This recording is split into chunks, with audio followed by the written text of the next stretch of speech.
안녕하세요. 말씀 베이커리 650번째 시간 기도하심으로 시작하겠습니다. 거룩하신 주님 감사합니다. 주님의 말씀을 묵상합니다. 성령님께서 말씀에 조명이 되어 주시옵소서. 우리 주 예수 그리스도님의 이름으로 기도합니다. 아멘. 네, 오늘 보실 말씀은 빌립보서 4장 1절에서 9절까지의 말씀입니다.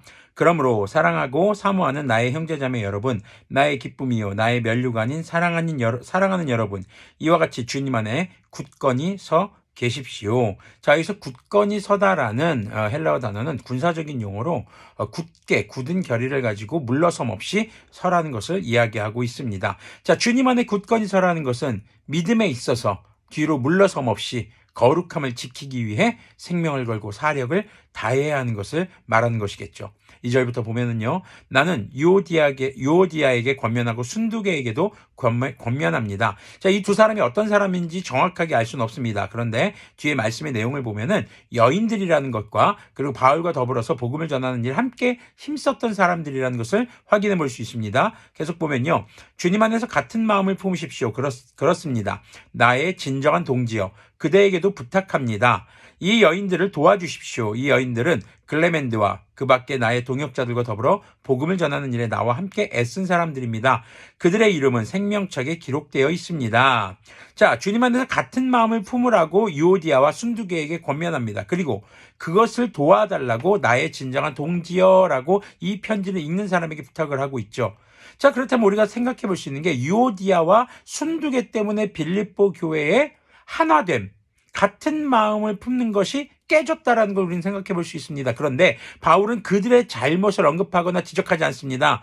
그들이 복음을 전하는 일에 함께 애쓴 사람들이라는 것을 강조하며 주변에 있는 사람들, 또 이 편지를 받는 사람들에게 그들이 같은 마음을 품을 수 있도록 권면하고, 또 나아가서 빌립보 교회와 또 이 편지를 읽는 모든 교회들이 같은 마음을 갖는 것, 한 마음으로 우리가 모여야 하는 것을 강조하고 있는 것이죠. 자, 4절 계속 보면요, 주님 안에서 항상 기뻐하십시오. 다시 말합니다. 기뻐하십시오. 여러분의 관용을 모든 사람에게 알리십시오. 주님께서 가까이 오셨습니다. 아무것도 염려하지 말고 모든 일에 오직 기도와 간구로 여러분이 바라는 것을 감사하는 마음으로 하나님께 아뢰십시오. 그리하면 사람의 헤아림을 뛰어넘는 하나님의 평화가 여러분의 마음과 생각을 그리스도 예수님 안에서 지켜줄 것입니다. 자, 기뻐하라고 하면서 다시 한번 기뻐하라고 합니다. 이 얘기는 뭡니까? 어떤 상황에서도 기뻐하라는 것입니다. 아니, 기뻐할 수 없는 상황도 있을 수 있잖아요 라는 생각이 들 수도 있습니다. 자, 이때 이 어떤 말씀을 우리는 그럼 다시 한번 봐야 될까요? 자, 여기서 보면은요, 아무것도 염려하지 말고, 그럼 뭐예요? 염려할 만한 일이 생긴다 안 생긴다? 생긴다라는 겁니다. 자, 이때 세상 안에서 해결책을 찾으려고 하면 염려로 머무는 것이고, 그것을 주님 앞에 기도로 아뢰는다면은 주님 안에서 주님의 구원을 간구하는 기도로 바뀌게 되는 것이죠. 그런데 이 기도할 때 무엇이 필요하냐면요, 오직 모든 일을 오직 기도와 간구로 하는데, 여러분이 바라는 것을 감사하는 마음으로 하나님께 아뢰십시오라고 합니다. 하나님께 응답이 온 다음에 그것에 감사하라는 것이 아닙니다. 감사하는 마음으로 기도하라는 겁니다. 그 얘기는 뭘까요? 내가 원하는 대로 응답이 올 수도 있고 내가 원치 않는 방법으로 응답이 올 수도 있습니다. 그 모든 것에 감사할 준비가 되어 있어야 하는 것을 강조하는 것입니다.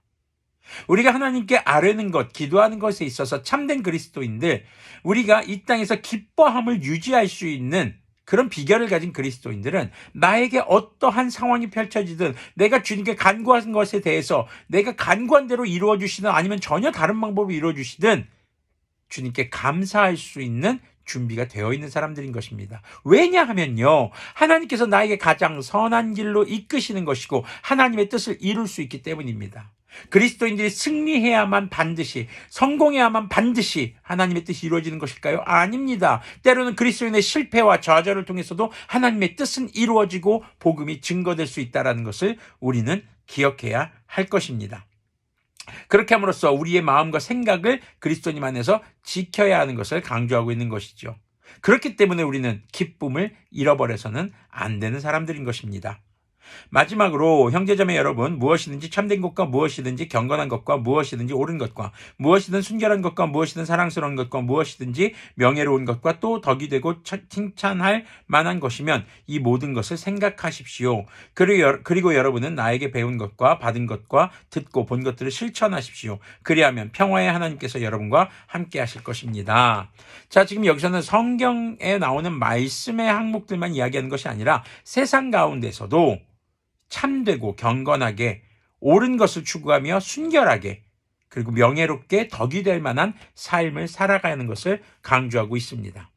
우리 그리스도인들이 단순히 말씀만 파는 것이 아니라 세상에서도 세상 사람들이 바라볼 때 저 사람이 무조건 친절한 것을 얘기하는 것이 아닙니다. 절대 오해하지 마십시오. 정의롭고 의롭고 명예롭고 거룩한 것, 죄와 타협하지 않는 삶, 바로 하지만 기쁨이 넘치는 삶, 이런 삶을 통해서 우리는 세상 가운데 삶으로 복음을 전하는 사람들인 것을 잊지 않아야 할 것입니다. 자, 이렇게 우리의 삶이 기쁨으로 넘치게 되는 것, 1절에서 말하는 것처럼 주님 안에서 굳게 설 수 있는 비결, 기뻐하고 어떤 상황에서도 기뻐할 수 있는 비결, 어떤 상황에서도 우리의 마음과 생각을 지킬 수 있는 비결, 그것은요, 염려스러운 일이 생길 때 기도하는 것입니다. 어떤 기도의 자세?